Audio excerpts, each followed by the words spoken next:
ГСП онлайн. Городские новости сейчас.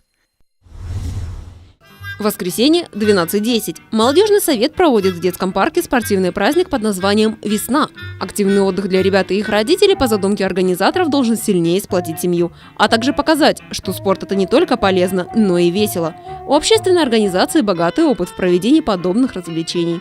Мы уже не первый раз проводим такие подобные мероприятия и видим, что люди отзываются, людям это интересно, и поэтому мы решили в этот раз провести, тем более прошла Олимпиада, сейчас проходят Паралимпийские игры, то есть в поддержку популяризации спорта. Участники разделены на две команды. В одной капитаном является снежный барс, в другой – белый медведь. Дети с мамами и папами танцуют, делают зарядку, соревнуются в различных эстафетах. В конце соревнований малышей ждет фото с олимпийскими животными. И это все для того, чтобы показать маленьким ухтинцам.